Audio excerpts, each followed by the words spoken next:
আপনারা জানেন চলমান আমাদের দেশে বেশ কিছু ঘটনা ঘটেছে। ঘটনার পরিপ্রেক্ষিতে সার্বিকভাবে আমরা বিষয়গুলো নিয়ে কথা বলবো।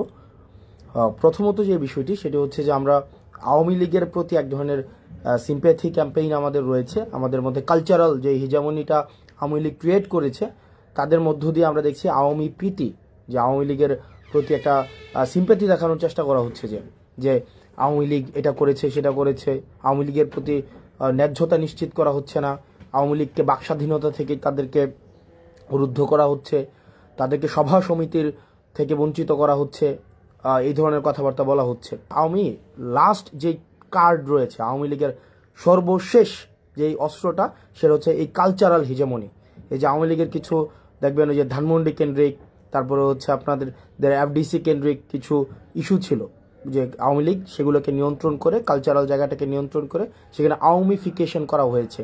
এই আওয়ামীফিকেশন করার পরে আওয়ামী লীগের লাস্ট যে ট্রাম্প কার্ড সেটা হচ্ছে এই কালচারাল হিজামনি দিয়ে চেষ্টা করছে। আপনাদেরকে একটা জায়গায় স্পষ্ট করতে চাই, আওয়ামী লীগ কোনো রাজনৈতিক দল না।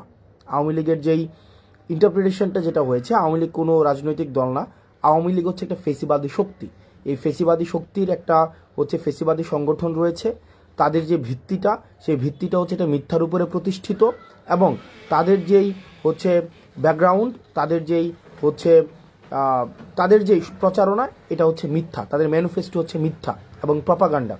তাহলে আওয়ামী লীগ যে বিষয়টা সেটা হচ্ছে আওয়ামী লীগ কোনো রাজনৈতিক দল না। আওয়ামী লীগ হচ্ছে একটা ফেসিবাদী সংগঠন যাদের মূল জায়গাটা সেটা হচ্ছে মিথ্যা এবং প্রপাগান্ডা।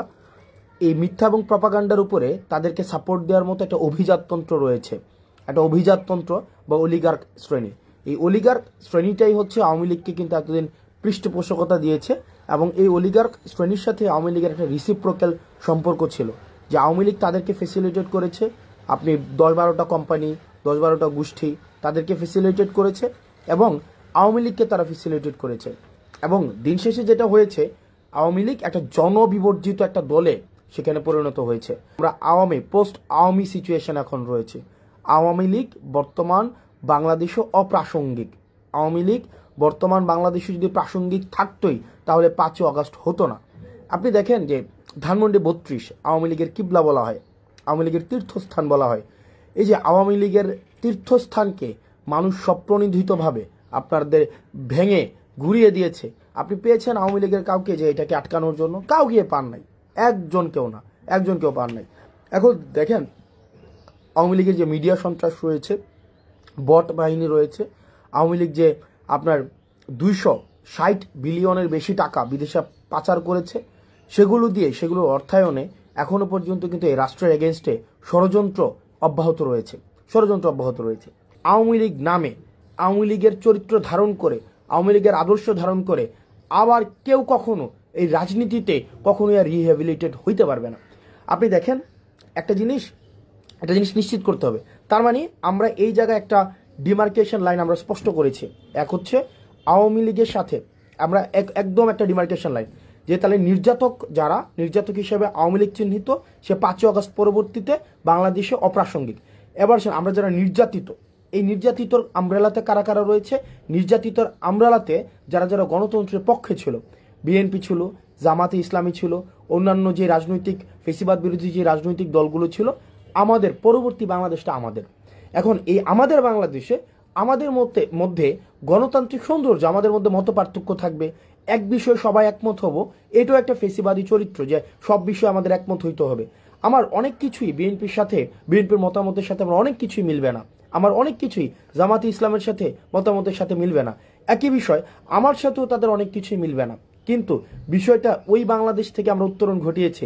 যদি আমার সাথে মতামতের না মিলে বিএনপি থেকে আমাকে উঠিয়ে নিয়ে যাওয়া হবে, জামাতে ইসলাম থেকে আমাকে উঠিয়ে নিয়ে যাওয়া হবে, ওই যে বাংলাদেশটা ছিল, ওই চরিত্রের বাংলাদেশ থেকে এই চরিত্র আমরা উত্তরণ ঘটিয়েছি।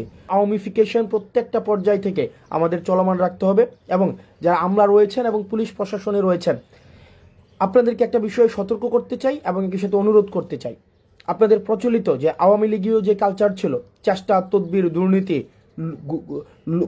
গুম, খুন, হত্যা, নিপীড়নে, সেখানে আপনাদেরকে স্রেফ একজন হাতিয়ার হিসেবে ব্যবহার করা হয়েছে। এই জিনিসটা বুঝুন। আপনারাও আপনাদের যেই যথাযথ জায়গা, যে এন্টাইটি, সেটাকে আপনারা বুঝে নেন। জনগণের দখলদারিত্ব আপনারা বুঝে নেন।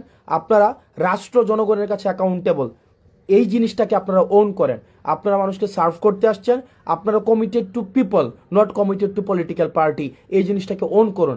আদারওয়াইজ ধানমন্ডি 32-এ যেটা হয়েছে, জনগণ, এই জনগণ এবং নাগরিক সবচেয়ে শক্তিশালী।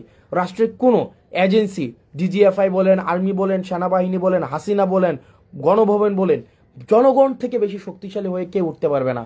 জনগণ, জনরোষ থেকে কেউ বাঁচতে পারবে না। আমাদের এই 5ই আগস্ট পরবর্তীতে এই দেশটাকে আমাদের ধারণ করতে হবে, এই দেশটাকে আমরা গঠন করতে হবে, এবং এই দেশটাকে আমরা ভাবাদর্শিক সংঘর্ষের ঊর্ধ্বে গিয়ে আমরা একটা সার্ভিস ওরিয়েন্টেড স্টেটের দিকে আমরা নিয়ে যেতে চাই। সার্ভিস ওরিয়েন্টেড স্টেট, যেখানে দ্বিমত প্রকাশের স্বাধীনতা থাকবে। কাদের? আমি কিন্তু শুরুতেই বলেছি, এই নির্যাতিতদের। আমি শুরুতেই 2 ভাগ করেছি। এক হচ্ছে 5ই আগস্ট পরবর্তীতে আমাদের 2টা ভাগ ছিল। এক হচ্ছে নিপীড়কের ভূমিকায় ছিল আওয়ামী লীগ, এবং নির্যাতিতদের আমরা যারা সাফার করেছি, আমরা যারা এই নির্যাতিত যারা হয়েছি, তারা একটা লাইন। তাহলে 2 ভাগে বিভক্ত। একটা হচ্ছে নির্যাতক হিসাবে আওয়ামী লীগ, সে এই পরবর্তী 5ই আগস্ট বাংলাদেশে অপ্রাসঙ্গিক।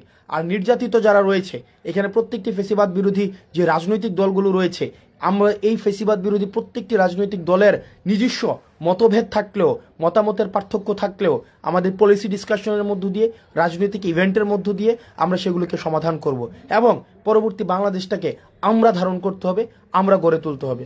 আপনারা ভালো থাকুন, সুস্থ থাকুন। আপনারা এটি নিশ্চিত আপনারা করুন যেন ভারতের আগ্রাসন এবং আওয়ামী বিদ্বেষকে, আওয়ামী লীগের প্রতি আমাদের যে একটা মনস্তাত্ত্বিক এখনো পর্যন্ত যে ট্রমাটি রয়েছে, সেটিকে কাজে লাগিয়ে যেন কেউ ব্যক্তিগত স্বার্থ হাসিল না করতে পারে, ব্যক্তিগত স্বার্থ যেন হাসিল না করতে পারে। দেশটা আমাদের দেশটাকে আমাদের রক্ষা করতে হবে, জাতীয় সম্পদকে সুরক্ষা দিতে হবে, এবং আমাদের একটা সার্ভিস ওরিয়েন্টেড স্টেটের দিকে আমাদেরকে এগিয়ে যেতে হবে। আপনারা ভালো থাকুন, সুস্থ থাকুন। আর কমেন্টে আপনারা যারা গালাগালি করছেন এবং জীবন নাশের হুমকি দিচ্ছেন, বিশ্বাস করেন দিন শেষে আপনি কিচ্ছু করতে পারবেন না, কিচ্ছু করতে পারবেন না, নাথিং। আপনারা যদি মনে করে থাকেন আমরা জীবন নাশের আশায় আমরা ভয় পাই, আমরা জীবন নাশ হবে আমাদের, এই সিচুয়েশন মানে ইটস গন লং ব্যাক এগো। সুতরাং এইটা নিয়ে আপনি যদি মনে করে থাকেন আপনি আমার জীবন নাশের হুমকি দিবেন, এটা আপনারা জীবন নাশের হুমকি দিলে দেশেই থাকতেন, দেশেই ডিফেন্ড করতেন, ওই বিদেশে পালাই গিয়ে জীবন নাশের হুমকি দিতেন না। সো আপনাদের দৌড় ওই কমেন্ট সেকশন পর্যন্তই, জীবন নাশের হুমকি দেওয়া। আমরা এই অতীত ফেলে আমরা সামনে এগিয়ে যাব। আমাদের নানা মতের মানুষ থাকবে, নানা পথের মানুষ থাকবে, আমরা সামনে এগিয়ে যাব। আমরা ওই অতীত নিয়ে আমরা আর কাজ করব না।